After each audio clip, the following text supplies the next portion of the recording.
ඔන්න අපි යනවා කතරගම කීරිවෙහෙර පිටුපස පාරේ තමයි දැන් මේ යන්නේ. අපි ගිහිල්ලා බලමු කොහොමද මේ ප්‍රදේශයේ ජලය නිසා සිදු හානිය කොපමණ වෙලා තියෙනවද කියලා.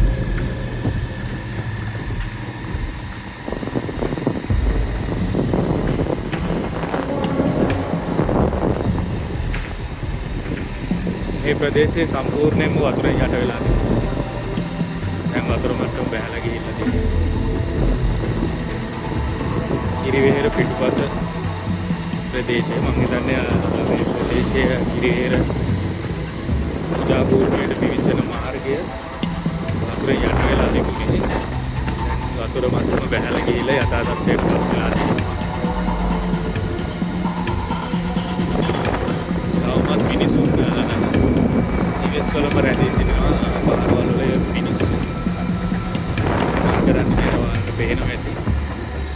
එතන ලොකු විනාශයක් වෙලා තියෙනවා. මම දැන් ඉස්සරහට අර ටික එම කොහොම ගිහිල්ලා ඔයාලට බලා ගන්න පුළුවන්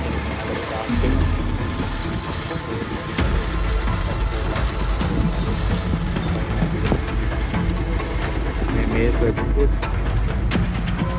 ජලයෙන්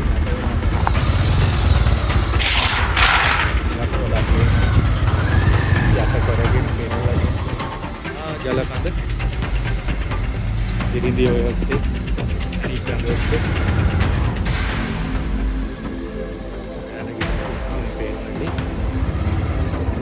මෙයාලගේ ජීවිතයේ යථා තත්ත්වයට පත් කරගන්න කොච්චර අමාරු වේද කියලා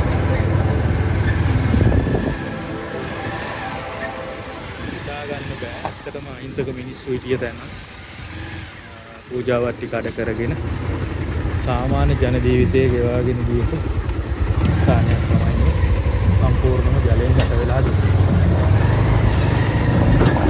මේ පේනවාද මේ කොච්චර ලොකු වලවල් හැරිලා තියෙනවද මේ පාරේ.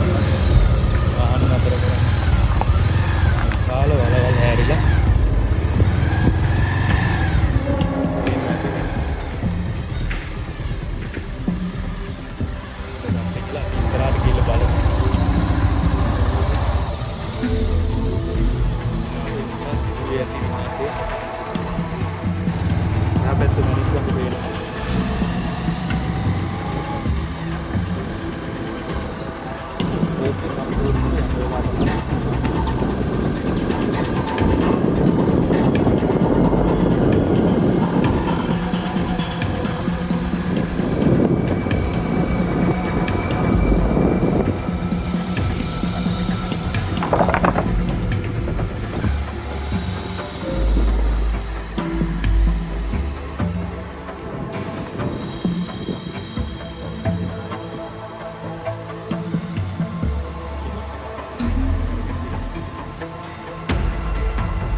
එතනම් වර්ෂාපතනය නැහැ.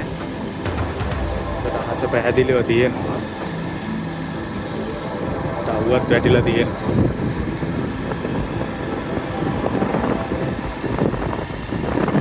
පාලමක් තිබුණා යකඩෙන් සම්පූර්ණයෙන්ම යට වෙලා තිබුණේ. අපි දැන් මේ යන්නේ ඒක බලන්න.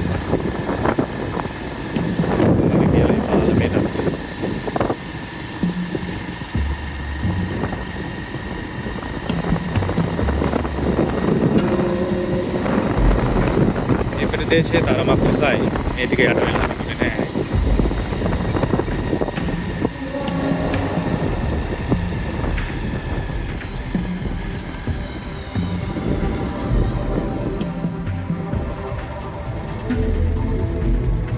පාලමේ වතුර යන්න දෙන්නේ නැහැ.